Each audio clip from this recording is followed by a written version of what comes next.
Amém, querido. Que culto poderoso. Tenho certeza que Deus já está falando com você desde o início. E eu quero nesse momento te convidar para que nós iniciemos esse momento de ministração, de palavra, orando ao Senhor. Nós sabemos que esse é um momento onde Deus revela à sua igreja os desejos do coração dele. E antes de mais nada, eu gostaria que você fechasse seus olhos aí onde você está e nós orássemos ao Senhor. Pai, nós te agradecemos por esse momento, que a tua palavra seja sempre eficaz em nosso coração, que nosso coração esteja, Pai, preparado para receber a tua palavra. A minha oração é para que essa não seja apenas mais uma ministração, mas que ela venha entrar no nosso coração e traga revelação, trazendo, Pai, realmente transformação na nossa vida, no nosso comportamento. Eu oro para que nesse momento o Senhor venha trazendo revelação e abrindo os nossos olhos, abrindo o nosso coração para a tua palavra, em nome de Jesus. Amém. Aleluia. Gostaria que você abrisse a sua Bíblia nesse momento no livro de Mateus, no capítulo 16. Mateus capítulo 16, no versículo 13. Amém? Mateus capítulo 16, versículo 13 diz assim: Vindo Jesus às regiões de Cesareia de Filipe, perguntou aos seus discípulos, dizendo: Quem dizem os homens que eu, o Filho do Homem, sou? E eles disseram: Alguns dizem que és João Batista, outros dizem que o Senhor era Elias, e outros Jeremias, ou alguns dos profetas. Disse-lhes Jesus: Mas vós, quem dizeis que eu sou? E Simão Pedro respondendo disse: Tu és o Cristo, o Filho do Deus vivo. E Jesus respondendo disse-lhe: Abençoado és tu, Simão Barjonas, pois carne e sangue não revelaram isso a ti, mas o meu Pai que está nos céus. E também te digo que tu és Pedro, e sobre esta rocha eu edificarei a minha igreja, e as portas do inferno não prevalecerão contra ela. Querido, esse é um texto muito conhecido da palavra de Deus. Eu tenho certeza que você em algum momento já deve ter tido contato com esse texto, em alguma pregação, ou lendo a palavra do Senhor. Talvez você já tenha passado por esse texto. Mas esse texto ele é muito, muito importante para a vida do cristão, para a história da igreja. Na história da igreja e na história do cristianismo, esse texto ele revela, ele traz consigo uma revelação poderosíssima. E eu gostaria de trabalhar isso com você nessa palavra. Eu espero que na verdade o Espírito Santo trabalhe essa revelação em nosso coração e que isso traga transformação. A primeira coisa que eu gostaria de começar aqui é te perguntando: quem é Jesus para você? Essa é a pergunta que Jesus ele faz quando ele chega em Cesareia de Filipe com os discípulos. Ele pergunta aos discípulos: Ei, quem é que o povo diz que eu sou? Quem o povo está dizendo que eu sou? Isso é muito importante, essa pergunta é muito importante, e eu repasso essa pergunta para você. Quem você tem dito para si mesmo e para as pessoas que Jesus é? Quem é Jesus para você? Essa é uma pergunta que todo cristão ele deve fazer a si mesmo, e fazer principalmente com a verdade da palavra, e fazer olhando para Jesus, e olhar para Jesus e dizer: quem é Jesus? Quem é Jesus para mim? E olhar para você também e se perguntar: será que Jesus tem o lugar que ele deveria ter na minha vida? Será que Jesus é realmente será que Jesus é para mim quem realmente a palavra de Deus afirma que ele é? Essa identificação de quem é Jesus revela muitas vezes o nosso estilo de vida. A gente precisa lembrar que a realidade é que a identificação de uma pessoa está inicialmente ligada àquilo que havemos fazer. O próprio Jesus disse em João que ele disse para os discípulos? Olha, ele disse para a multidão e para os discípulos: olha, eu faço o que eu vejo o meu Pai fazer. Em Mateus capítulo 6, no versículo 6, diz para que você entre no seu quarto, tranque a sua porta e o seu Pai que te vê em secreto. Ou seja, a visão aqui é importante.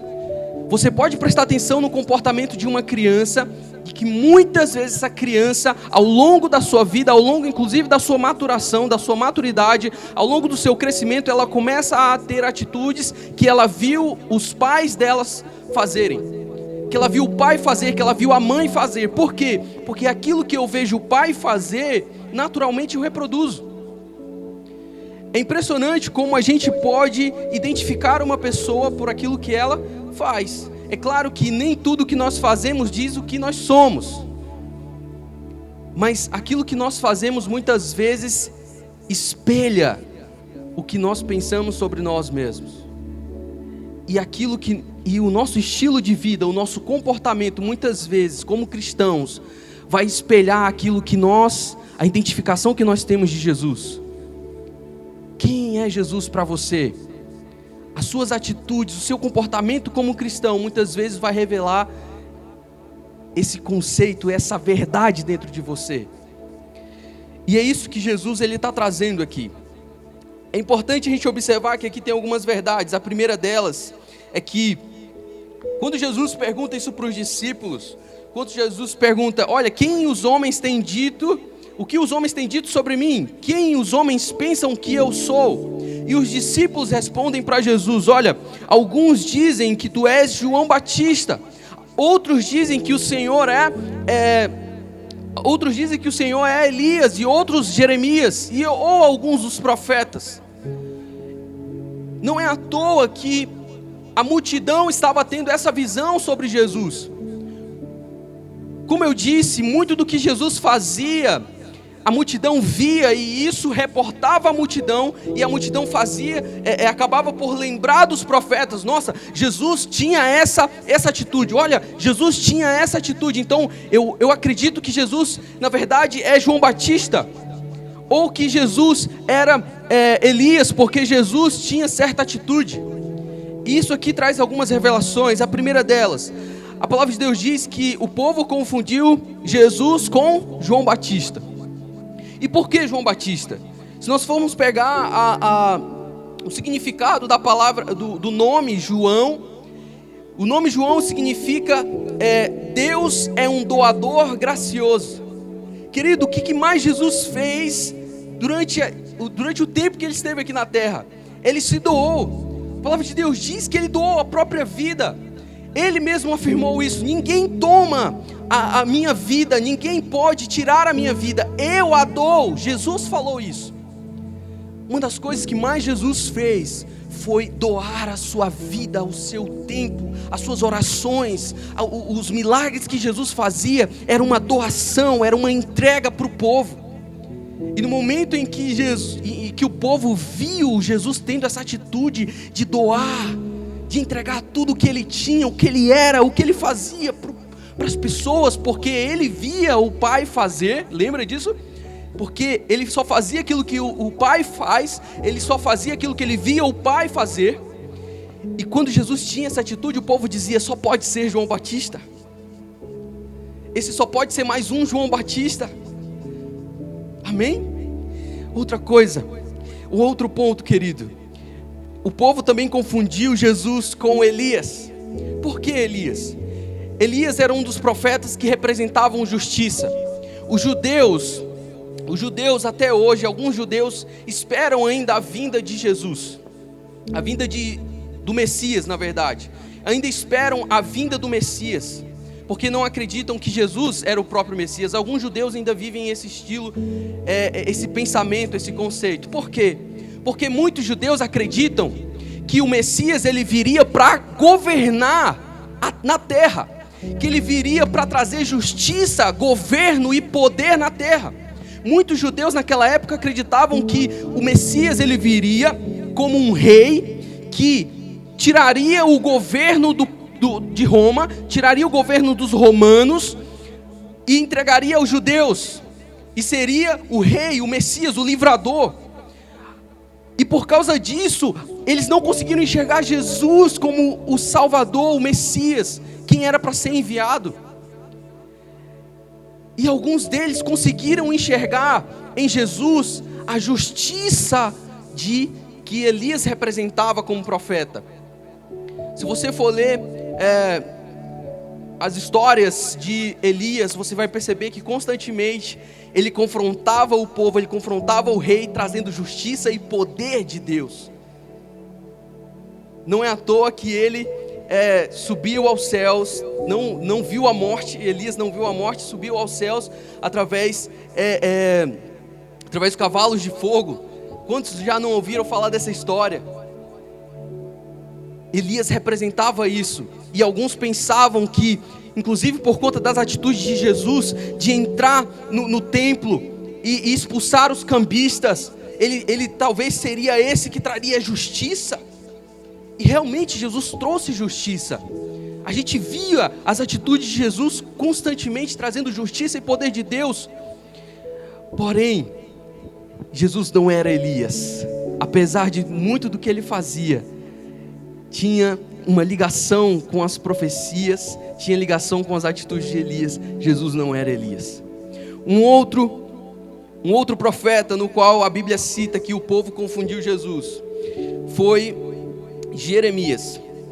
E Jeremias, querido, se você for lá para Jeremias capítulo 1, no versículo 9, diz que Deus tocou na boca, Deus com a sua mão tocou na boca de Jeremias, e ele disse: eis que ponho na tua boca as minhas palavras.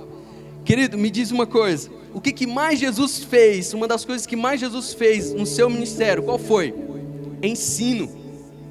Jeremias é conhecido também como um profeta que falava daquilo que lhe era revelado. Todo profeta, ele vai falar daquilo que lhe é revelado por Deus, mas ele era um profeta de ensino. Uma das coisas que mais Jesus fez durante o tempo que esteve aqui na terra com o povo judeu era um ensino, era a palavra. A palavra de Deus diz que logo aos 12 anos ele estava junto com os escribas no templo, discutindo sobre a palavra, discutindo sobre as escrituras. Jesus conhecia e ele ensinava o povo sobre a palavra, ele ensinava o povo. A própria palavra de Deus diz em João capítulo 1 que ele era a palavra, ele é a palavra e o verbo de Deus. Sabe o que significa isso? Que a palavra, que toda palavra proferida pela boca de Deus vai revelar Jesus na sua casa, na sua vida. Tudo que Deus falar vai espelhar em Jesus. Tudo que Deus falar vai ter representação viva em Jesus. Se algum homem de Deus, se alguém falar algo para você, se alguém vir em nome de Deus falar algo para você, no qual você não consegue enxergar em Jesus, meu irmão, duvide. Porque tudo o que Deus falar vai ter uma representação clara em quem Jesus é. Amém? E aqui a gente percebe que Jeremias também representava um ensino. Então, Jesus ensinava. O problema aqui é que o povo falou, né? O povo falou sobre todos os profetas, falou sobre João Batista. Olha, eu acredito que Jesus é João Batista, que é o amor, que é aquele que doa a sua vida, que doa tudo que tem, né? Jesus ainda não tinha morrido na cruz, e eles não poderiam ainda ter essa revelação, esse nível de revelação, mas eles tinham um nível de entendimento que Jesus era aquele que se doava, que doava tudo que tinha, que doava o seu ensino, que doava os milagres, que entregava para o povo generosamente. E quando a gente olha para essas verdades, querido, primeiro, o povo confundiu com Jesus, entende Jesus como o doador. Quantas vezes nós não entendemos Jesus somente como um doador? Muitas vezes nós nos comportamos como esse povo. Nós viemos para a igreja e nós esperamos só que Jesus nos entregue algo, que Jesus seja o Jesus doador. Jesus, ele é generoso, ele doa, como eu falei, ele doa até a própria vida para nós. Mas ele não é só isso, querido. Uma outra coisa, o povo achava que Jesus era justiça, e Jesus é justiça, mas ele não é só isso. O povo pensou que Jesus era Jeremias porque Jesus ensinava, mas Jesus não é só o ensino, Jesus é além disso, é muito mais do que isso. Jesus é além, vai além do que os profetas viviam. Jesus é a revelação de que os profetas falavam, porque os profetas falavam daquilo que Deus colocava no coração deles. E nesse momento, eu quero que você vá lá comigo para o versículo 14, versículo 15, perdão. Depois desse momento em que Jesus pergunta para os discípulos quem o povo dizia que Jesus era, ele vai e pergunta para os discípulos: mas vós, quem dizeis que eu sou? Mas vocês, meus discípulos. Por que essa pergunta é importante? Porque quando Jesus redireciona, olha só, quando Jesus redireciona essa pergunta para os discípulos, há aqui uma chave espiritual que instituiu, espiritualmente falando, o que é ser igreja. Por quê? Porque a igreja é aquela que tem intimidade com o Espírito Santo, é aquela que tem intimidade com Jesus. Querido, eu tenho certeza que, vou dar um exemplo aqui, se você é casado, eu tenho certeza que se você é casado, não existe ninguém que te conheça melhor do que a sua esposa ou seu esposo. Sabe por quê? Porque a intimidade leva à revelação, a intimidade leva ao conhecimento. Tem muitos casados que se entendem muitas vezes somente com o olhar. Deixa eu te falar uma coisa, a sua intimidade com Jesus é proporcional ao seu nível de revelação. O seu nível de revelação de Jesus é proporcional ao seu nível de intimidade que você tem com Ele. Por que Jesus redireciona a pergunta para os discípulos? Porque eram os discípulos que estavam com Ele todos os dias. Eram os discípulos que viam Ele acordar de madrugada para ir orar. Eram os discípulos que viam Jesus se comportar quando ninguém estava vendo, quando a multidão estava longe. Eram os discípulos que estavam com Jesus. Principalmente 3 discípulos, Pedro, Tiago e João. E um desses discípulos responde a Jesus. E aqui, querido, na resposta de Pedro, nós temos uma revelação poderosa, poderosíssima. Olha só o que Pedro responde, ele diz: e Simão Pedro respondendo disse: tu és o Cristo, tu és o Messias, tu és aquele em que nós esperávamos chegar, tu és aquele que os profetas falaram. Jesus, tu és aquele em que nós estávamos esperando, tu és o nosso Salvador, tu és o nosso Deus, tu és o nosso Redentor, é o Senhor, não precisamos mais esperar ninguém, é o Senhor que era o Messias, é o Senhor que é o nosso Messias, o Cristo. Essa revelação é poderosa, meu irmão. Jesus, sabe o que Pedro está dizendo? Pedro está dizendo: olha, Jesus, tu não és só o doador, tu não és só aquele que vem para entregar, para ser generoso, tu não és só justiça, tu não és só ensino, mas tu és o Cristo, aquele que veio para nos salvar. Isso é poderoso. Tu és o Cristo, o Filho do Deus vivo. Sabe o que Pedro estava dizendo? Nós não precisamos esperar mais ninguém chegar, nós não precisamos mais ninguém vir, porque é o Senhor de quem nós precisamos. O Senhor é suficiente para nós, porque Tu és o Cristo, Filho do Deus vivo. Nós não precisamos de mais ninguém, nós não precisamos mais dos profetas. Nesse contexto aqui, amém? Nós precisamos do Senhor. Querido, isso é poderoso. Aleluia, aleluia. E Jesus, ele diz, olha só, querido, é importante nós entendermos essa revelação que Pedro tem sobre Jesus. A gente vai já chegar lá, mas olha aqui comigo no versículo 17, quando Jesus responde Pedro, ele diz: e Jesus respondendo, disse: abençoado és tu, Simão Bar-Jonas, pois carne e sangue não revelaram isso a ti, mas o meu Pai que está no céu. Primeira coisa que a gente tem que entender é que essa revelação essa revelação não tem origem em Pedro, não tem origem em Simão. Essa revelação tem origem em quem? No Pai. Não foi Pedro que teve essa revelação dele mesmo, foi Deus que revelou a Pedro. Toda revelação tem origem em Deus, querido.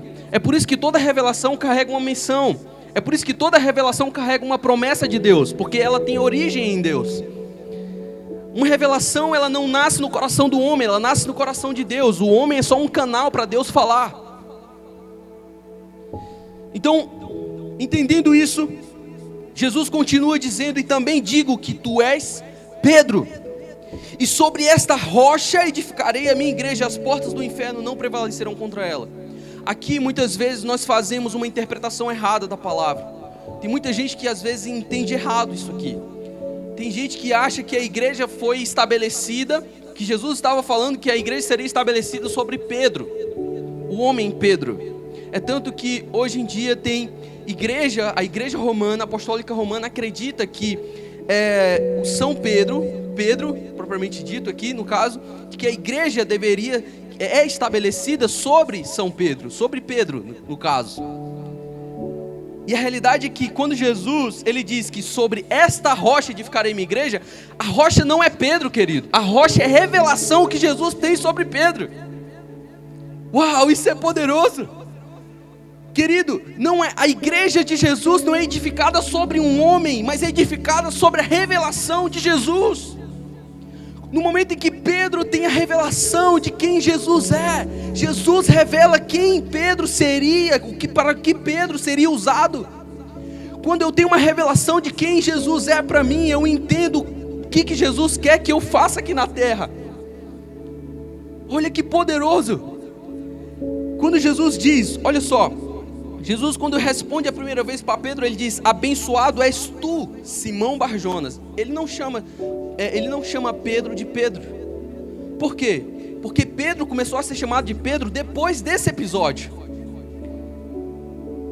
Antes Pedro se chamava Simão Bar-Jonas. Bar-Jonas no original significa filho de Jonas. Era Simão Bar-Jonas. A partir desse momento Pedro é chamado de Pedro. Por quê? Porque quando você tem uma revelação de quem Jesus é, Jesus transforma a sua vida, muda seu nome, muda quem você é, muda a sua vida, o seu comportamento. Jesus faz isso acontecer. A mudança de nome significa uma mudança de caráter, uma mudança de estilo de vida. Eu não quero entrar nisso aqui, mas só para você entender. Antes era Simão Bar-Jonas, mas logo depois Jesus chama ele de... O que ele diz agora? Agora tu és Pedro, e sobre esta rocha edificarei a minha igreja. Querido, entenda, a igreja de Jesus não é estabelecida e edificada sobre um homem chamado Pedro. Ela é edificada sobre a revelação que Jesus teve sobre Pedro. E qual era a revelação que Jesus teve sobre Pedro? Qual era a revelação? Ele diz: e as portas do inferno não prevalecerão contra ela. Após a revelação de como Pedro deveria caminhar, de como Pedro deveria se comportar, e como que a igreja de Jesus seria estabelecida através da revelação de Jesus, Jesus começa a liberar aqui promessas. Amém? Jesus começa a liberar promessas aqui. E a primeira promessa que Jesus ele fala sobre a igreja é a promessa de edificação. A gente percebe Jesus dizendo: olha, sobre esta rocha eu edificarei a minha igreja. A edificação da igreja, como eu falei, não depende de um homem, querido. É tanto que a igreja só vem crescendo ao longo dos anos. A edificação da igreja depende da revelação de Jesus. Depende depende dessa revelação, depende desse entendimento de quem Jesus é para nós. Quando nós entendemos quem Jesus é, Jesus olha para nós, revela quem nós somos nele, e através dessa revelação, nós recebemos uma promessa, nós recebemos crescimento, nós recebemos alinhamento, nós recebemos vida para caminhar nessa terra. Amém? Aleluia. Primeira promessa que Jesus entrega aqui é edificação. Querido, a igreja de Jesus, ela não pode ser edificada por homens, mas ela só pode ser edificada por Ele mesmo. Ele diz: eu edificarei a minha igreja. Não somos nós que fazemos a igreja de Jesus crescer, é Ele mesmo. É Jesus que faz a igreja dele crescer. É Jesus que edifica a igreja dele. Tudo é sobre Ele, querido. Uma segunda promessa que Jesus entrega para nós é acesso. Quando Ele diz, no versículo 19, na parte B do versículo 18, Ele diz: e as portas do inferno não prevalecerão contra ela. Isso aqui, na verdade, remete à força. Antes de nós entrarmos nessa promessa de força, que Ele fala de 3 promessas. A primeira é edificação, a segunda é acesso. Essa promessa de acesso está aqui no versículo 19, que diz assim: e eu te darei as chaves do reino, e tudo quanto ligares na terra será ligado no céu, tudo quanto desligares na terra será desligado no céu. O que Jesus estava entregando aqui? Jesus estava entregando acesso à igreja. Igreja, você vai entrar onde ninguém mais pode. Você pode entrar onde ninguém mais entra. Sabe o que isso quer dizer na prática, querido? É que no momento em que você chega no seu trabalho, é que no momento que você chega na sua faculdade, no momento que você chega na sua casa, meu irmão, aquele lugar é transformado. Você entra num lugar que é espiritual, onde as pessoas que às vezes estão ali ao seu redor não estão entendendo, mas você tem acesso espiritual, você tem acesso ao coração de Deus, e você traz vida para aquele lugar, você traz vida para o seu trabalho, você traz a vida de Deus para a sua família, para a sua casa, porque você tem acesso ao coração de Deus. Aleluia! O véu foi rasgado, Jesus morreu na cruz, o véu foi rasgado, você tem acesso a Ele, e esse acesso te permite trazer o céu na terra. É isso que Jesus está dizendo aqui: tudo que ligares na terra será ligado no céu. Aonde você chegar, o céu vai ser estabelecido. Aonde você chegar, o céu vai estar ligado naquele lugar, porque você é a igreja de Jesus. Aleluia. E eu quero trabalhar aqui o terceiro aspecto, que é força. Aqui na parte B do versículo 18 diz: e as portas do inferno não prevalecerão contra ela. Essa é uma parte do versículo importantíssima. Por quê? Porque, querido, entenda que a igreja de Jesus não é uma igreja fraca. A igreja de Jesus não é uma igreja vítima do mundo, vítima de Satanás, vítima das pessoas, vítima do sistema mundano. A igreja de Jesus não é fraca.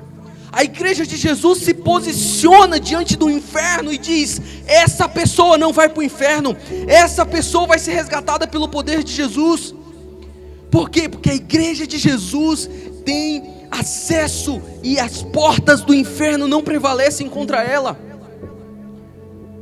A igreja de Jesus não é vítima. A igreja de Jesus tem que se comportar como protagonista nessa terra. A igreja de Jesus não deve se comportar como vítima do mundo, mas como protagonista do reino de Deus. A igreja de Jesus não é fraca. A própria palavra de Deus diz, que a alegria do Senhor é a nossa força. Meu irmão, a alegria do Senhor é a nossa força. Você é escolhido como nação santa. Você é escolhido como pedra preciosa de Deus. Você é escolhido como a igreja do Senhor. Você é escolhido, querido. Entenda isso, tenha essa mentalidade de protagonista.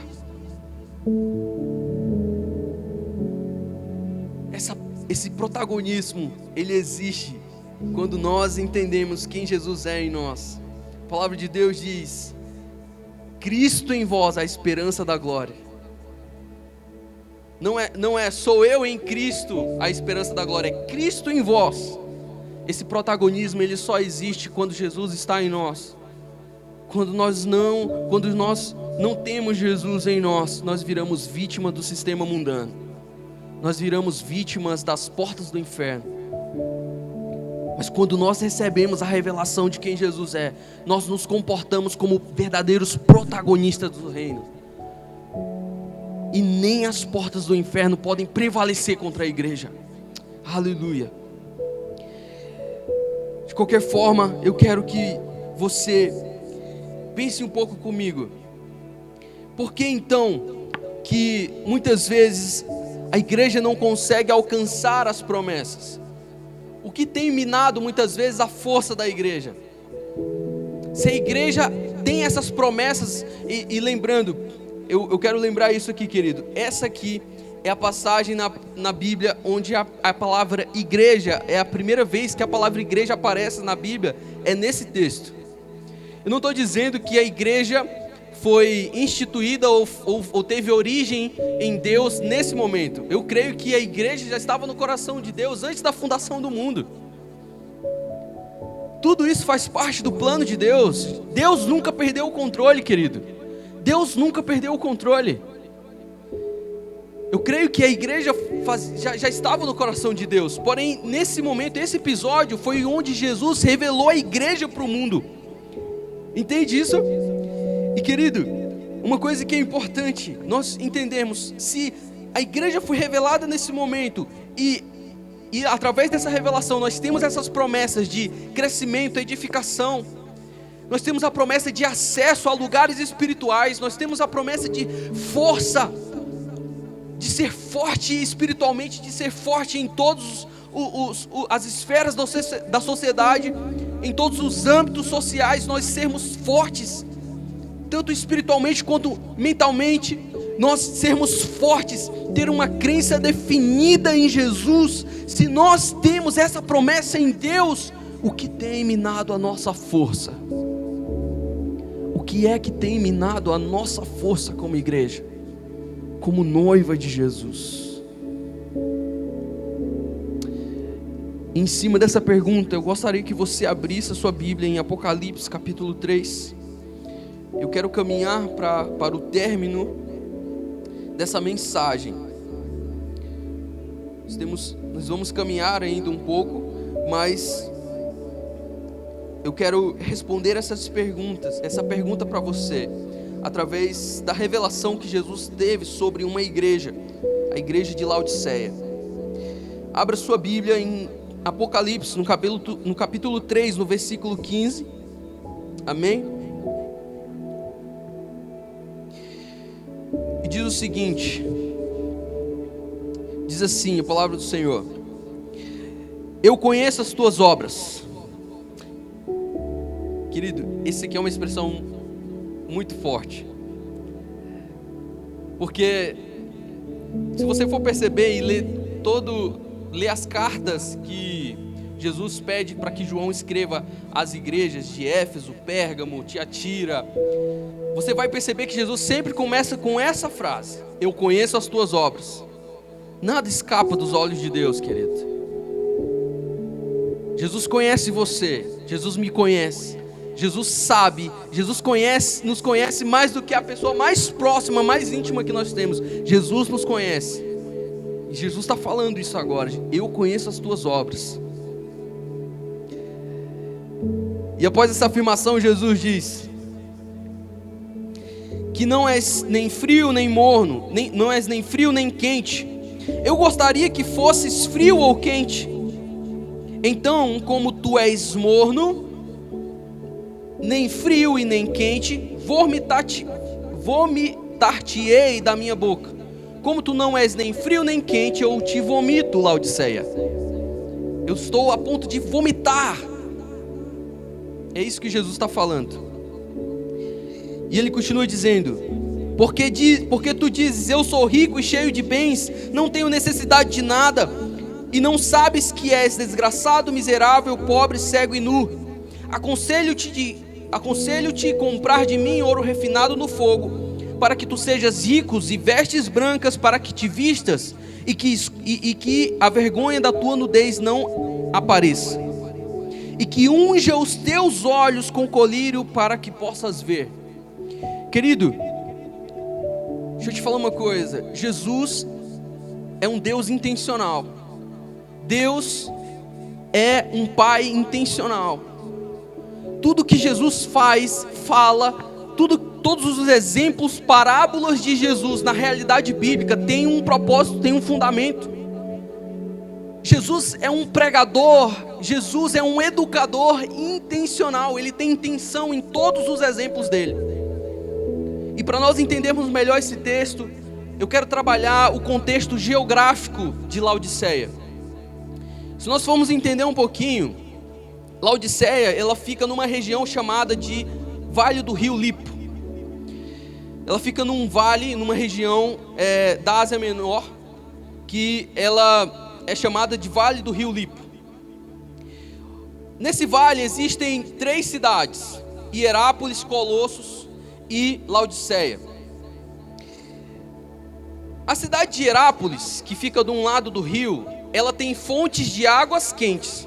Geograficamente falando, se você for lá hoje, Hierápolis ainda tem essas fontes, onde as pessoas até hoje utilizam essas fontes de água quente para fins terapêuticos, para objetivos terapêuticos. Seria mais ou menos a nossa Caldas Novas brasileira, né? Em Caldas Novas tem águas quentes, águas terapêuticas. Hierápolis tem essas fontes de águas quentes. Do outro lado do Rio Lipo, tem a cidade de Colossos, que na cidade de Colossos você tem fontes de águas frias e geladas, também utilizadas para fins terapêuticos. Olha só o exemplo que Jesus dá para Laodiceia. Não és quente que nem Hierápolis, e nem és frio como Colossos. Como a cidade de Laodiceia não tinha fontes de águas, o que ela tinha que fazer? Ela tinha que receber água através de arquedutos, no qual deixavam essa água morna. Os laodicenses entendiam bem o exemplo que Jesus estava entregando. Por quê? Porque eles tinham na prática, a vida deles era receber água morna. E querido, convenhamos que nós aqui que moramos numa cidade super quente, numa região muito quente, convenhamos que é muito ruim tomar água morna. É muito difícil. Somente que você está com sede, né? Água quente ainda serve para alguma coisa, serve muitas vezes para você, para fins terapêuticos, enfim, como a própria palavra de Deus diz. Mas pensa comigo, olha que exemplo. Sabe o que Jesus está falando sobre os laodicenses? Ele está dizendo: olha, você não é nem frio como as águas de Colossos, e você também não é nem quente como as águas de Hierápolis, mas você é morno como as águas que você recebe na cidade, e por isso eu estou a ponto de vomitar. E Jesus continua dizendo: porque tu dizes que eu sou rico e cheio de bens, não tenho necessidade de nada, e não sabe que és desgraçado, miserável, pobre, cego e nu. Sabe o que isso quer dizer, querido? Olha só, a primeira coisa que Jesus cita aqui, ele diz: aconselho-te comprar de mim ouro refinado no fogo. Isso aqui quer dizer o quê? O ouro, querido, significa... O ouro, na verdade, querido, significa autossuficiência daquele povo. Aquele povo olhava para si mesmo e dizia: eu não preciso de nada, eu sou autossuficiente, eu tenho riqueza, eu tenho bens, eu tenho tudo que eu preciso, eu não preciso de Deus. E quantas vezes nós estamos falando isso? Eu sou autossuficiente, eu tenho riquezas, eu tenho bens, eu tenho financeiramente, eu estou estável, eu não preciso. E Jesus está dizendo: olha, eu digo para você que compre de mim ouro refinado.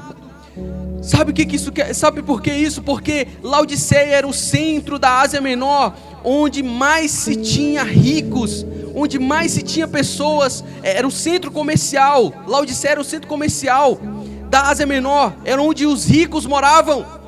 E Jesus está dizendo: você se diz rico, mas você precisa comprar de mim ouro refinado. Sabe o que ouro refinado significa? Ouro refinado significa a autossuficiência daquele povo. Querido, se nós não entendermos que Jesus, nós precisamos, necessitamos, carecemos de Jesus, nós perderemos a nossa força. O ouro é uma das coisas que impede, na representação bíblica, nos impede de ter a força da igreja que Jesus revelou em Mateus capítulo 16. Ele continua dizendo, na continuação do versículo ele diz: compres de mim vestes brancas, para que te vistas e que a vergonha da tua nudez não apareça. Sabe por quê? Porque Laodiceia era o centro têxtil, era o centro onde se comercializava mais tecidos naquela região. Mais uma vez Jesus trazendo uma referência clara para o povo laodicense. Querido, vestes brancas significa santidade. A igreja de Jesus perde a sua força quando ela não exerce a santidade, quando ela não busca santidade na sua caminhada com Jesus. Steven Lawson disse certa vez: a santidade não é o caminho para Jesus, Jesus é o caminho para a santidade. Ou seja, não existe santidade sem relacionamento com Jesus. Tem gente esperando ser santo para buscar a Jesus. Querido, você não é santo sem Jesus. Não espere ser santo para buscar Jesus, busque Jesus para ser santo. É isso que Jesus está falando para eles. Olha, busquem vestes brancas. Jesus está falando: busquem a mim, porque sou eu que entrego vestes brancas. Busquem a mim. Ele está dizendo: comprem de mim, busquem a mim, que posso entregar a vocês santidade. Vestes brancas significa isso. A falta de santidade confirma uma vida sem honra diante de Deus, querido. Uma vida sem santidade faz com que nós minemos a nossa vida. A vida sem santidade mina a igreja do Senhor. Faz com que a nossa força se vá. Faz com que nós percamos a nossa força. Amém? E por fim, Jesus adverte sobre o colírio. Ele fala: e que unja os teus olhos com colírio para que possas ver. A cegueira espiritual não é segredo no ensino de Jesus. Jesus já falava sobre isso em relação aos fariseus, quando Jesus fala que chama os fariseus de guias cegos. E quando nós olhamos, por exemplo, para o texto, quando nós olhamos, por exemplo, para esse texto, nós observamos Jesus mais uma vez advertindo a igreja dele, advertindo a igreja dos laodicenses sobre a cegueira espiritual. E a cegueira espiritual, querido, muitas vezes ela está ligada às distrações. Ela pode ter muitos significados, mas eu quero trazer essa realidade aqui. O alerta para a cegueira espiritual aqui, para essa igreja, é em relação à distração. Se você perceber, em relação às 3 advertências que Jesus dá para essa igreja, sobre o ouro, sobre as vestes e sobre o colírio, tudo tem a ver com orgulho, tem a ver com aquilo que a igreja dos laodicenses pensava sobre si mesmo. Querido, o que mais mina, o que mais faz a força da igreja se esvair é o orgulho. Porque o orgulho faz com que você veja coisas que não existem, faz com que você gere no seu coração aquilo que Deus não falou. Olha só, Jesus está dizendo: unja os teus olhos com colírio para que possas ver. Muitas vezes nós perdemos Jesus de vista. Nós estamos olhando para as coisas do mundo, nós estamos olhando para as coisas dessa terra, nós estamos desejando as coisas dessa terra, e nós nos distraímos a nossa visão de Jesus. Querido, eu quero terminar com isso, te dizendo que Jesus é a fonte para que nós, como igreja do Senhor, restauremos a nossa força. Se por algum desses motivos, talvez por conta da autossuficiência, por achar que você não precisa de Jesus, talvez você tenha se afastado. Quantas pessoas não se afastam da igreja, não se afastam da comunhão com Jesus, porque acham, não preciso disso. Eu não preciso, eu consigo viver sozinho. Quantas pessoas estão vivendo, eu posso seguir Jesus sozinho. Muitas vezes ela despreza a própria igreja de Jesus, achando que pode ser autossuficiente, quando Jesus na verdade quer trazer as suas ovelhas para o rebanho, todos juntos. Quantas vezes nós não temos a atitude de não buscar ao Senhor, de não buscar a santidade, de viver uma vida de integridade, de santidade. Jesus é a fonte, é em Jesus que nós conseguimos ouro refinado, ou seja, ouro puro, sem as impurezas do pecado, ou que nós conseguimos vestes brancas, limpas, e que nós conseguimos também colírio para ungir nossos olhos, e para que nós consigamos contemplar a presença de Jesus, como diz Davi. Mas se você por algum motivo se desviou, ou por algum motivo perdeu de vista Jesus na sua vida, eu quero que você vá comigo lá para o versículo 19, que diz assim: a todos que eu amo repreendo e castigo. Sê zeloso, portanto, e arrepende-te. Meu querido, o caminho é arrependimento. O caminho é arrependimento. Se tem uma coisa que Jesus é amoroso, e uma das maneiras, uma das maiores verdades é que o amor ele também disciplina. O amor ele adverte, o amor é verdadeiro. O amor liberta, porque ele lança a verdade. A palavra de Deus diz: conhecereis a verdade e a verdade vos libertará. Somente quem é amoroso vai te falar a verdade. E a verdade é que Jesus morreu na cruz por você. A verdade é que Jesus fez tudo o que Ele fez para que você tenha comunhão com Ele, para que a igreja não perca a sua força. Ela tem que ter intimidade e comunhão com Jesus. Nós cremos nisso. Eu quero terminar com isso, querido. Não perca Jesus de vista. Não deixe que nada tire o seu foco de Jesus. Não deixe que as distrações desse mundo, que as riquezas distraiam você da contemplação de quem Jesus é. Ele disciplina e adverte a quem ama, e Ele ama você. Por isso, esse é o momento de arrependimento. Eu te convido a orar nesse momento. Senhor, nós te agradecemos por essa palavra, Jesus. Nós te agradecemos porque essa revelação não vem de homens, mas vem do teu coração, Senhor. Nós te agradecemos por isso. Que a tua palavra possa gerar transformação em nós, que nós sejamos, Pai, transformados em nome de Jesus por essa palavra. Gera em nós um sentimento de arrependimento, um arrependimento genuíno, uma transformação genuína, Jesus.